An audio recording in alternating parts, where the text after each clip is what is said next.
que garante à trabalhadora o direito de receber os salários do período entre a data da demissão e o final do período de estabilidade. A gente fala agora da onda de violência que vem tirando o sono dos catarinenses. Em 21 dias foram pelo menos 111, isso mesmo, 111 ataques criminosos. Ônibus queimados, bancos saqueados e, em meio a toda essa insegurança, mais de 6 milhões de pessoas. E para discutir esse assunto aqui no estúdio, eu recebo agora o advogado, especialista em criminologia, doutor Pedro Ivo. Doutor, boa tarde, obrigado pela sua participação. O que está acontecendo em Santa Catarina, doutor? É o crime organizado atuando lá no estado? Boa tarde, eu agradeço o convite, TV Justiça, Fred. O que está acontecendo em Santa Catarina, quer dizer, a migração de um fenômeno que já aconteceu em São Paulo, já aconteceu em outros locais, é o crime organizado cujo centro de organização, digamos assim, são os presídios, né? E isso, na verdade, é um grande reflexo, e talvez o pior reflexo, do encarceramento que o Brasil, quer dizer, que a nação brasileira tem realizado, que tem tornado o Brasil um dos maiores encarceradores do mundo, né? Encarcerar tem um custo. Encarcerar, você reúne pessoas ali, e isso é a coisa mais fácil para você gerar uma organização, a reunião, né? Você gera uma rede, né, de informação. Então, esse fenômeno é um fenômeno, quer dizer, que não é novo, já aconteceu, e deve ser enfrentado com todo o rigor, porque abala a estrutura do Estado. Como o senhor mesmo disse, isso aconteceu em maio de 2006, lá em São Paulo, uma onda de ataques. Em dezembro de 2006, também no Rio de Janeiro. Quer dizer, situações como essas não são novas. As autoridades, elas não têm tanta habilidade para lidar com isso. Quando o crime se organiza de verdade, as autoridades sentem esse baque e, no caso, a população também, né? Porque quem está refém de tudo isso é a população, né, doutor? Há uma dificuldade geral em lidar com o fenômeno, né? Primeiro que é um fenômeno recente, segundo que o próprio Estado talvez não tenha essa experiência, como outros estados, né, têm, e tudo ali é feito de uma forma, quer dizer, dissimulada, né? A rede de informações, ela é dissimulada, então é difícil mapear o que vai acontecer, e pelo que a gente se pode perceber do que está acontecendo no Estado, há realmente uma ramificação muito forte. Assim como em Santa Catarina, também no Ceará, os presídios não têm aqueles bloqueadores de telefone. Então, todo mundo fala ao telefone, a gente sabe que isso acontece em muitos presídios do país. Proibir, usar esse bloqueador em todos os presídios, seria uma das saídas para tentar diminuir essa onda de violência, doutor? Veja bem, a minha visão, claro que isso aí ajuda, né? Quer dizer, a utilização desse aparelho vai inibir a comunicação em alguma medida, não vai impossibilitar, mas certamente a causa, quer dizer, aquela causa mais remota, mas que vai inibir isso, é controlar o encarceramento. Por que encarcerar tanta gente? Será que encarcerar pessoas que são acusadas de furto, por exemplo, como acontece no Brasil, será que vale a pena? Será que você, na verdade, não vai estar jogando uma pessoa numa rede dessa?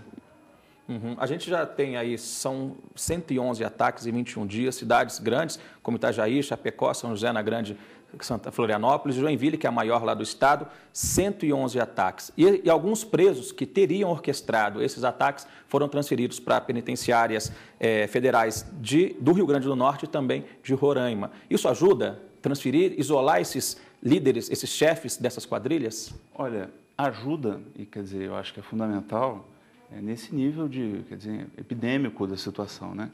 Então, agora, como a gente sempre sabe como funciona o crime organizado, vai surgir uma outra liderança, vai surgir uma outra...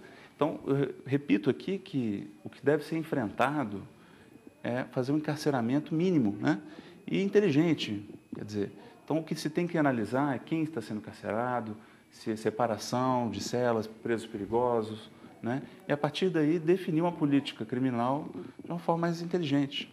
Doutor, a gente sabe também que, aí, infelizmente, né, muitos advogados acabam ajudando, não só defendendo essas facções criminosas, mas ajudando, passando informações de dentro dos presídios aqui para fora. Inclusive, alguns chegaram a ser presos também, né? Isso é um ponto importante que é difícil você coibir também o que o advogado, o direito dele de exercer a função e o que ele passa aqui para fora, né?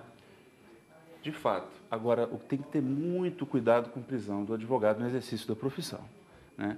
E pelo que eu pude ler da imprensa, quer dizer, não há nenhuma prova assim que foi citada de conhecimento dos advogados, o que eles estariam passando de informação.